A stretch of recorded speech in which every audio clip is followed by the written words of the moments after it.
여러분 안녕하세요. 반갑습니다. 오늘도 귀한 은혜의 예배 가운데서 살아계신 하나님을 경험하는 복된 시간이 되기를 바랍니다. 우리 함께 찬양 드리겠습니다.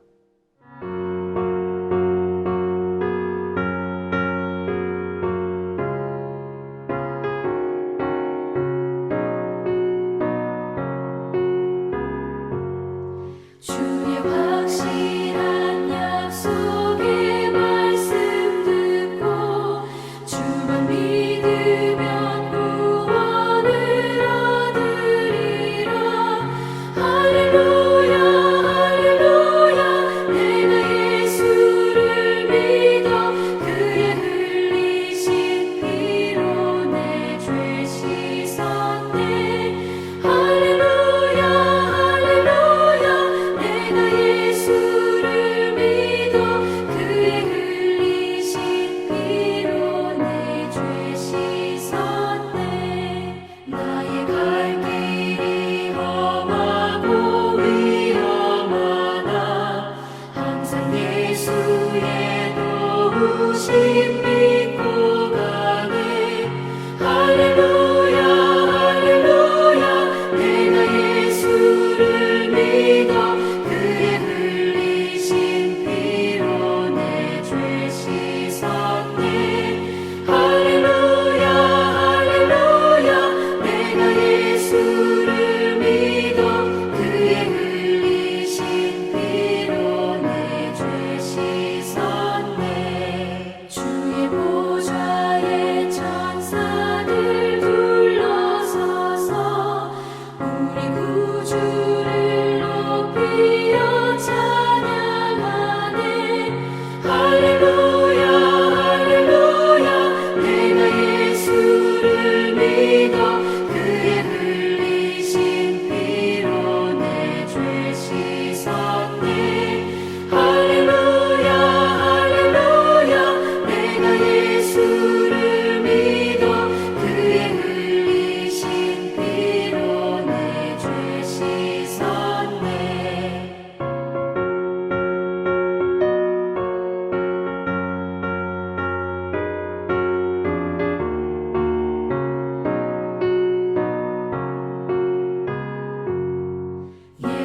예언자들과 왕들도 반열대로 황금길 따라 나와 찬송하네. 할렐루야 할렐루야 내가 예수를 믿어 그의 흘리신 피로 내 죄 씻었네. 할렐루야 할렐루야 내가 예수를 믿어 그의 흘리신 피로 내 죄 씻었네. 우리 모두 다 그 반열 뒤따르며 함께 즐거운 찬송을 부르리라. 할렐루야 할렐루야 내가 예수를 믿어 그의 흘리신 피로 내 죄 씻었네. 할렐루야 할렐루야 내가 예수를 믿어 그의 흘리신 피로 내 죄 씻었네. 이제 우리에게 주시는 오늘의 말씀 같이 읽습니다. 오늘 말씀은 마가복음 12장 13절부터 27절의 말씀입니다. 우리 한 절씩 같이 읽도록 합니다. 그들은 말로 예수를 책잡으려고 바리새파 사람들과 헤롯 당원 가운데서 몇 사람을 예수께로 보냈다. 그들이 와서 예수께 말하였다. 선생님, 우리는 선생님이 진실한 분이시고 아무에게도 매이지 않는 분이심을 압니다. 선생님은 사람의 겉모습으로 판단하지 않으시고 하나님의 길을 참되게 가르치십니다. 그런데 황제에게 세금을 바치는 것이 옳습니까? 옳지 않습니까? 바쳐야 합니까? 바치지 말아야 합니까? 예수께서 그들의 속임수를 아시고 그들에게 말씀하셨다. 어찌하여 나를 시험하느냐? 데나리온 한 입을 가져다가 나에게 보여 보아라. 그들이 그것을 가져오니 예수께서 그들에게 물으셨다. 이 초상은 누구의 것이며 적힌 글자는 누구의 것이냐? 그들이 대답하였다. 황제의 것입니다. 예수께서 그들에게 말씀하셨다. 황제의 것은 황제에게 돌려주고 하나님의 것은 하나님께 돌려드려라. 그들은 예수께 경탄하였다. 부활이 없다고 주장하는 사두개파 사람들이 예수께 와서 물었다. 선생님, 모세가 우리에게 써주기를 어떤 사람의 형이 자식이 없어 아내만 남겨두고 죽으면 그 동생이 그 형수를 맞아들여서 그의 형에게 대를 이을 자식을 낳아 주어야 한다 하였습니다. 형제가 7이 있었습니다. 그런데 마지가 아내를 얻었는데 죽을 때에 자식을 남기지 못하였습니다. 그리하여 둘째가 그 형수를 맞아들였는데 그도 또한 자식을 남기지 못하고 죽고 셋째도 그러하였습니다. 7이 모두 자식을 두지 못하였습니다. 맨 마지막으로 그 여자도 죽었습니다. 그들이 살아날 부활 때에 그 여자는 그들 가운데 누구의 아내가 되겠습니까? 7이 모두 그 여자를 아내로 맞아들였으니 말입니다. 예수께서 그들에게 말씀하셨다. 너희는 성경도 모르고 하나님의 능력도 모르니까 잘못 생각하는 것이 아니냐. 사람이 죽은 사람들 가운데서 살아날 때에는 장가도 가지 않고 시집도 가지 않고 하늘에 있는 천사들과 같다. 죽은 사람들이 살아나는 일에 관해서는 모세의 책에 떨기나무 이야기가 나오는 대목에서 하나님께서 모세에게 어떻게 말씀하셨는지를 너희는 읽어보지 못하였느냐. 하나님께서는 모세에게 말씀하시기를 나는 아브라함의 하나님이요 이삭의 하나님이요 야곱의 하나님이다 하시지 않으셨느냐. 하나님은 죽은 사람들의 하나님이 아니라 살아있는 사람들의 하나님이시다. 너희는 생각을 크게 잘못하고 있다. 아멘. 바리새인들은 예수님을 책잡으려고 자신들이 그렇게 비난하고 인간 취급도 안 하던 헤롯 당원의 사람들과 손을 잡았습니다. 헤롯 당은 당시 이스라엘을 지배하던 헤롯 가문을 섬기던 관료 집단을 말합니다. 헤롯 왕가는 이스라엘 지파 가문이 아니고 이둠의 족속이었기 때문에 이들이 이스라엘의 왕이 되어 지배하는 것은 당시 정통 유대인들의 입장에서는 겉으로 표현은 못하지만은 수치였습니다. 그렇기에 그런 헤롯 왕가를 위해 섬기는 헤롯 당원은 한마디로 말해 변절자와 같은 자들로 여겨졌던 것이죠. 하지만 예수님을 잡기 위해 이들은 기꺼이 서로 친구가 되었습니다. 악의 세력이 더욱 기승을 부리기 시작하고 있음을 우리는 여기에서 볼 수가 있습니다. 헤롯 땅이었기 때문에 이들은 정치적인 아주 민감한 이슈를 가지고 예수님을 잡으려고 함정을 팝니다. 이들은 예수님께 아주 교묘한 질문을 던집니다. 14절에 나와 있는 내용이죠. 황제에게 세금을 바치는 것이 옳습니까? 옳지 않습니까? 바쳐야 합니까? 바치지 말아야 합니까? 당시 이스라엘 사람들은 로마의 식민지 백성으로서 로마 황제에게 세금을 바쳐야 했습니다. 죽지 않으려면 세금을 내기는 내야 되지만은 하지만 로마 황제에게 세금을 내는 것은 역시나 너무나도 치욕적인 것이었죠. 오직 하나님만 섬겨야 되는데 로마에게 황제에게 세금을 바쳐야 하니 속이 너무 뒤집히는 일이었습니다. 그래서 종종 이스라엘에는 로마 황제에게 세금을 바치는 것을 거부하는 저항운동이 벌어지기도 했습니다. 하지만 그것은 로마에 대한 반역으로 간주되었기 때문에 그럴 때마다 즉각적으로 혹독한 탄압을 당해야만 했습니다. 그러니까 로마 황제에게 세금을 바쳐야 한다라고 말하면 유대인들의 이민족주의적인 감정에 완전히 반하는 대답이 되겠죠. 한순간에 매국노가 되는 것입니다. 메시아는커녕 매국노가 되는 거죠. 반면 로마 황제에게 세금을 바치지 말아야 한다라고 예수님이 대답하면 이스라엘 사람들의 속을 한순간에는 시원하게 하는 말이 될지는 모르지만 그것은 로마에 대적하는 반역하는 선동죄를 짓게 되어 정치범으로 붙잡히게 되어 십자가에 죽게 될 겁니다. 그야말로 외통수에 걸릴 만한 질문을 던진 거죠. 하나님이 주신 지혜와 잔머리를 하나님의 나라와 의를 위해 예수님을 믿는 데 사용했다면 얼마나 좋았을까요? 그런데 이들은 하나님이 주신 그 총명함을 하나님을 대적하는 데 사용하고 있습니다. 너무나 안타까운 일입니다. 여러분, 진정한 지혜란 단순히 머리가 좋은 것, 처세술이 뛰어난 것, 잔머리가 뛰어난 것이 아닙니다. 진정한 지혜는 고결한 도덕성과 높은 영성을 함께 가지고 있어야 합니다.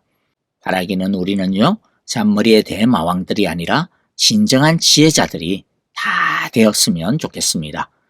예수님은 이들의 속임수를 간파하시고는 황제의 것은 황제에게 돌려주고 하나님의 것은 하나님께 돌려드려라, 그렇게 말씀합니다. 이 대적자들은 정말로 상상도 못한 예수님의 기발한 대답에 저절로 감탄을 쏟아냈습니다. 그런데 여러분, 여기서 진짜 핵심이 숨겨져 있습니다. 예수님은 겉으로는 황제의 것은 황제에게 주고 하나님의 것은 하나님께 드려라 라고 말씀하고 있지만, 그런데 한번 조금이라도 생각을 한번 해보면요, 하나님의 것이 아닌 것이 과연 뭐가 있겠습니까? 우리들의 것들 중 하나님의 것이 아닌 것이 무엇이 있습니까? 예수님의 대답의 진짜 핵심은 황제인 것처럼 보여도 황제의 것은 없다라는 겁니다. 모든 것이 하나님의 것이므로 하나님께 바쳐야 한다는 것이죠. 물론 오늘날 우리들도 세금을 내죠. 그러나 세금을 내는 이유가 뭡니까? 그것이 우리의 모든 것의 주인이 국가이기 때문에 내는 게 아니죠. 한 나라의 공동체의 일원으로서 섬기기 위해 내는 것일 뿐입니다. 세금을 나라에 낸다고 해서 나라가 우리의 주인 아닙니다. 우리의 주인은 오직 하나님 한 분이십니다. 우리 자신에게 적용을 해도 마찬가지죠. 내가 힘써 돈을 많이 벌었다고 해서, 내 통장에 내가 돈을 많이 쌓아두었다고 해서 그것이 내 것이라고 주장해서는 안 되는 거죠. 하나님께서 우리에게 맡기신 것입니다. 하나님께서 우리에게 허락하신 분이시죠. 주인은 오직 한 분, 하나님입니다. 우리 모두 이것을 꼭 잊지 말고 항상 기억해야 할 것입니다. 그러므로 우리는 어느 곳에서 무슨 일을 하든지 우리의 모든 것의 주권이 하나님께 있음을 고백하며 우리의 삶을 하나님의 나라와 의를 위해 바치기를 간절히 기도합니다. 예수님을 향한 도전은 정파를 이어가며 계속되어지는데요. 세속적인 정치적인 도전 다음으로 이제는 영적인 도전이 이어집니다. 18절부터 보면 부활이 없다라고 주장하는 사두개파 사람들이 예수님께 와서 질문을 합니다. 그들은 모세율법의 전통인 계대결혼 형사취수 제도를 이용하여 질문을 합니다. 형제가 7인 어떤 집안이 있었는데 장남이 결혼하였지만 자식을 보지 못하고 죽고, 그래서 둘째가 형수랑 결혼했지만 똑같이 자식이 없이 또 죽고, 셋째가 그 형수랑 또 결혼했는데 똑같이 자식 없이 죽고, 그 다음에 다른 형제들도 이어서 다 죽고 자식이 없이 죽고, 결국에는 막내인 7째까지 그 형수랑 결혼을 할 수밖에 없게 되었다라는 거죠. 그리고 마지막에는 이 막내도 그리고 이 여인도 이제 죽게 되는데, 그러면 이 여인이 나중에 부활할 때는 누가 진짜 남편이냐라는 거죠. 이 여인이 남편을 7이나 둔 것이니까 이 여인이 부활했을 때 이 7 형제 중에 누가 진짜 남편이고 누구의 아내가 되느냐라고 질문을 합니다. 예수님은 부활의 개념을 잘못 이해하는 사두개인들에게 그들이 성경도 하나님의 능력도 알지 못한다라고 지적하십니다. 그들이 성경을 제대로 알았더라면 전능하신 하나님의 능력으로 부활이 가능하다라고 하는 것을 믿었을 것입니다. 그들이 부활을 믿지 않고 있음은 하나님의 능력과 지혜를 믿지 않기 때문이라고 그들의 불신앙을 주님은 고발하고 있습니다. 그러면서 부활이 있다라고 하는 증거를 사두개인들이 금과 옥조처럼 여기는 모세오경의 기록을 근거로 대답해 주시는데요. 사두개인들은 구약의 다른 성경들은 그다지 중요하게 여기지 않았고 오직 모세오경만을 중시하였습니다. 그 안에 있는 내용만을 믿음의 근거로 삼는 사람들이었습니다. 그리고 이들은 성경을 오직 문자적으로만 받아들이고 해석하는 일에 집착을 했습니다. 그래서 부활이 모세오경에 나오지 않는데 그러니까 부활을 어떻게 믿을 수 있냐? 부활은 없어 라고 주장하는 것이죠. 그런데 예수님은 그들이 그렇게 떠받들고 있는 모세오경의 말씀을 제대로 이해했다면 부활을 모를 수가 없다라고 말씀하고 계시는 건데요. 모세오경에 보면 하나님이 모세에게 나는 아브라함의 하나님이요 이삭의 하나님이요 야곱의 하나님이다 하시지 않았느냐 그렇게 말씀하시죠. 나는 아브라함의 하나님이다, 이삭의 하나님이다, 야곱의 하나님이다 라고 하시는데 여기서 사용된 동사가 중요합니다. 여기서 사용되어지는 동사는 현재형입니다. 지금 나는 아브라함의 하나님이다. 지금 나는 이삭의 하나님이다. 지금 나는 야곱의 하나님이다. 그렇게 말씀하고 있는 것이죠. 자, 그런데 모세에게 이 말씀을 하실 때 아브라함이나 이삭이나 야곱은 이 땅에 있습니까? 없습니까? 벌써 죽었죠. 몇백 년 전에. 그러니까 아브라함이나 이삭이나 야곱이 지금 존재하지 않고 있는데 근데 어떻게 하나님이 현재형 동사를 쓰느냐라고 하는 것이죠. 옛날에 이미 죽은 사람이니까 그냥 과거형을 썼어. 나는 아브라함의 하나님이었어. 이삭이 하나님이었지? 야곱의 하나님이었던 적도 있어. 라고 하셔야 맞는데 그런데 왜 하나님은 현재형을 써서 나는 지금도 아브라함의 하나님이고 지금도 이삭의 하나님 노릇을 하고 있고 지금도 야곱의 하나님이야 라고 말씀하시는가? 자, 그것은 아브라함과 이삭과 야곱이 옛날에 죽어 없어진 존재가 아니라 하나님과 지금 관계를 맺고 있는 살아있는 존재, 현재도 있는 존재라고 하는 것이라는 거죠. 그러니까 죽었다고 없어지는 것이 아니라 죽은 이후에도 하나님과 관계를 맺을 수 있는 죽은 이후에도 존재하고 있다라는 것입니다. 그러면서 주님은 하나님은 죽은 사람들의 하나님이 아니라 살아있는 사람들의 하나님이시다라고 확실하게 선언하십니다. 사두개인들은 자신들의 생각의 틀 안에 성경을 하나님을 집어넣었습니다. 자신들이 이해할 수 있는 방법과 또 자신들의 그 이해력의 능력 안에서 하나님을 믿으려고 했던 것이죠. 그러나 믿음은 하나님의 말씀 안에 우리의 생각과 경험과 감정과 마음을 집어넣는 것입니다. 우리 안에 하나님을 집어넣는 것이 아닙니다. 그래서 내 감정을 따라 말씀을 보는 것이 아닙니다. 우리의 지성과 이성을 가지고 하나님을 이해하는 게 아닙니다. 우리의 경험과 실험적인 데이터를 가지고 하나님을 믿는 것도 아닙니다. 우리의 기준이 아닙니다. 우리가 중심이 아닙니다. 오히려 말씀이 중심이고 말씀이 기준입니다. 그래서 하나님의 말씀이 부활이 있어 라고 하면 그게 아무리 내 생각으로는 이해가 되지 않아도 하나님이 말씀하시니까 그런 줄 알고 제 머리로는 이해가 안 되지만 하나님이 그렇게 말씀하시니 맞는 줄 알고 옳은 줄 알고 맞습니다 하고 내가 받아들이겠습니다. 따르겠습니다 하고 믿는 것이 믿음의 삶인 것이죠.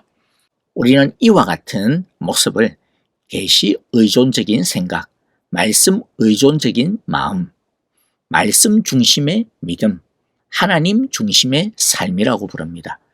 우리 모두 알량한 우리의 머리를 믿고 까불지 말기를 바라요.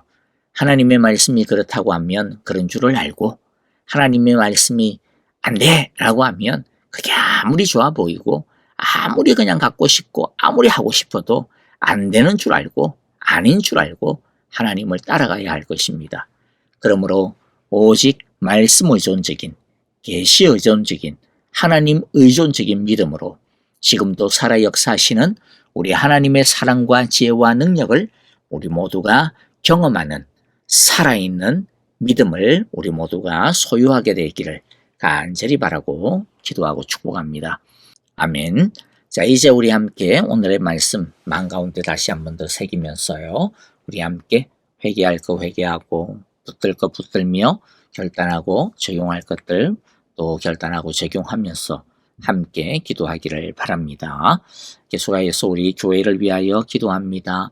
주님, 우리 사랑의 교회는 오직 주님만을 우리의 왕으로 삼고 오직 살아계신 하나님을 경험하는 우리 모든 성도들이 되게 하여 주소서. 그렇게 기도하시고요. 우리 아프신 분들을 위해서도 계속해서 기도합니다. 이경 집사님, 배병홍 장로님 항암 치료 중에 있습니다. 주여 도우소서, 주여 은혜를 주소서. 우리 함께 간절하게 기도하기를 원하고요. 또 우리 선교사님들을 위하여서도 우리 함께 온 마음을 담아서 같이 중보하도록 하겠습니다. 같이 찬양하며 기도하겠습니다.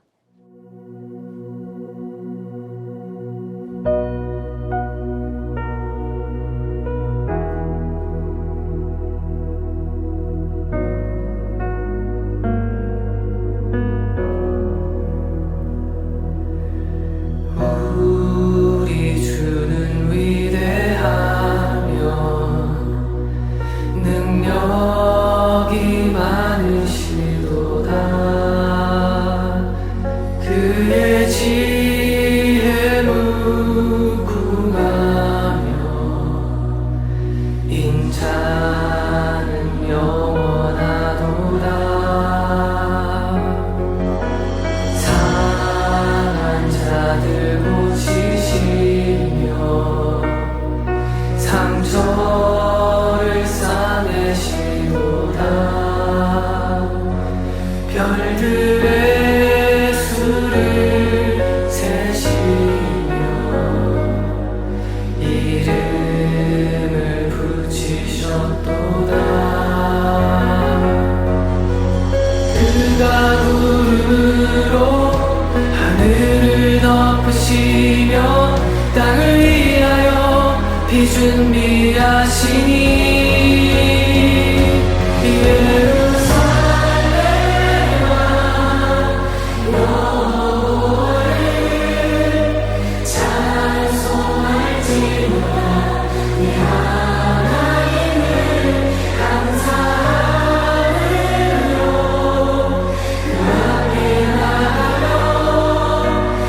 임재 앞에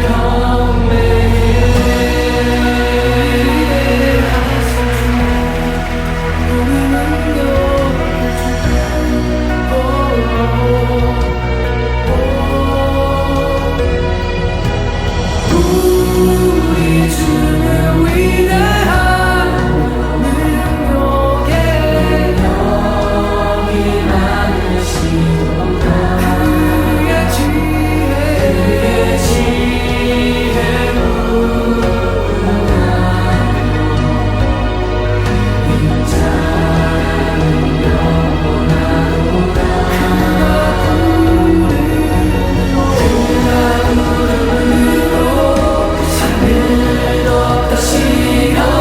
땅을 위하여 비 준비하시니 예루살렘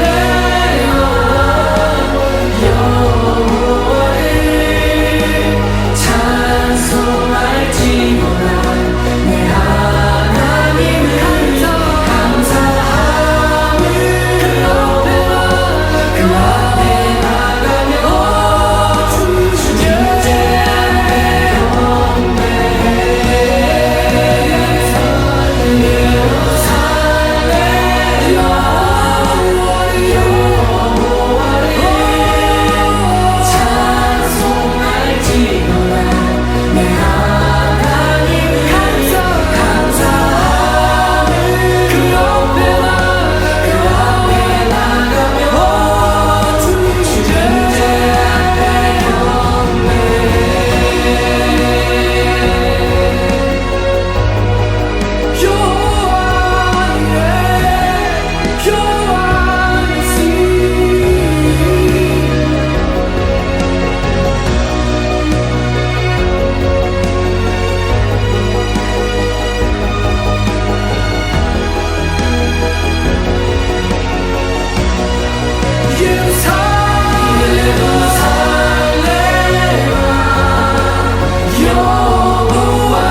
주의